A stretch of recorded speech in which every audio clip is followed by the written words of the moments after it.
বিসমিল্লাহির রহমানির রহিম। Voice of people with কাজলের পক্ষ থেকে জানাই অভিনন্দন। দর্শক, আজকে বিশ্লেষণধর্মী কিছু কথা বলবো। সেটা হলো যে আজকে সবচেয়ে যে নিউজ সেটা হলো তারেক জিয়া। তারেক জিয়া আজ থেকে 17 বছর আগে যখন এই বাংলাদেশ থেকে উনি অসুস্থ হয়ে লন্ডনে চলে যান, তখন বিশেষ করে সবাই ভাবছিলেন হয়তো তারেক জিয়ার রাজনীতি শেষ।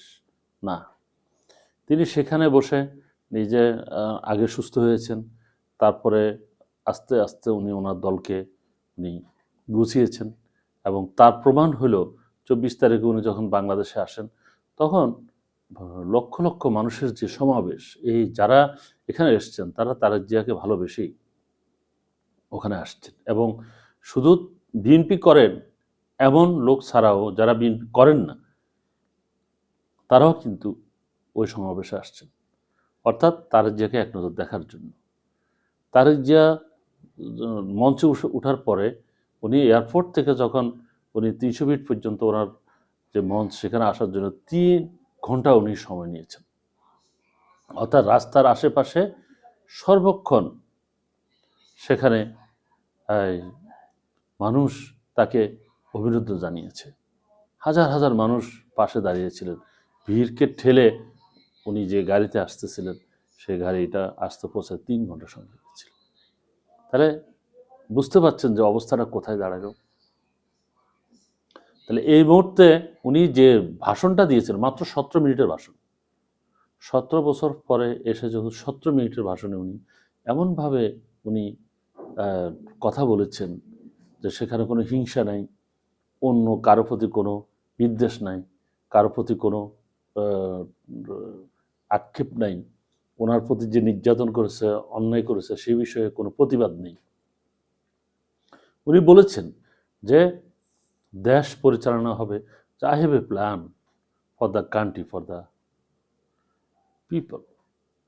অর্থাৎ উনি এমন একটা প্ল্যান ওনার আছে, যে প্ল্যানটা উনি চেষ্টা করবেন যে উনি ওই প্ল্যানটা কার্যকর করার জন্য, এবং সেটা করলে জনগণের উপকার হবে।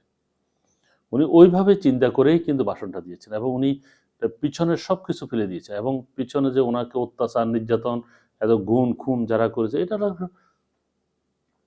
বিষয় আইনি প্রক্রিয়া, সেটা চলতে থাকবে, কিন্তু উনি এই বিষয়ে কোনো কথা বলেননি।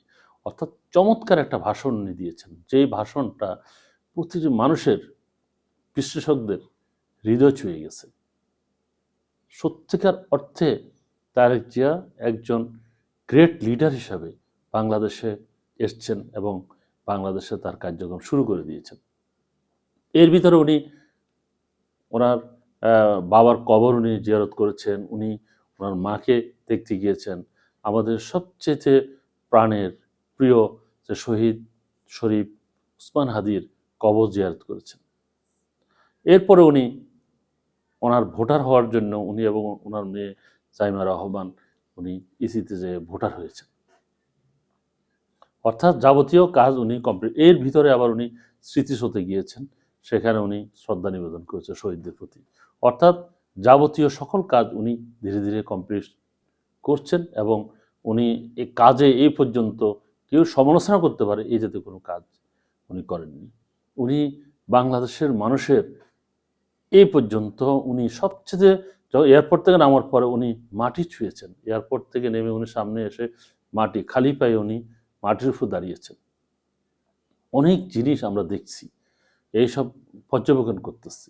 সত্যিকার অর্থে একজন লিডার যে ধরনের আচরণ করে উনি সেই কাজটা করছেন। ওনার পিছনে লক্ষ লক্ষ, যেখানে যাচ্ছে সেখানে হাজার হাজার মানুষ ভিড় করতেছে, অত্যন্ত প্রাণের টানে, আন্তরিকতার টানে।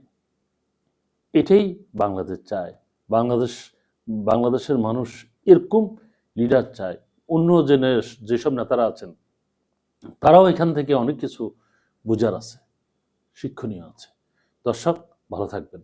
আল্লাহ হাফেজ।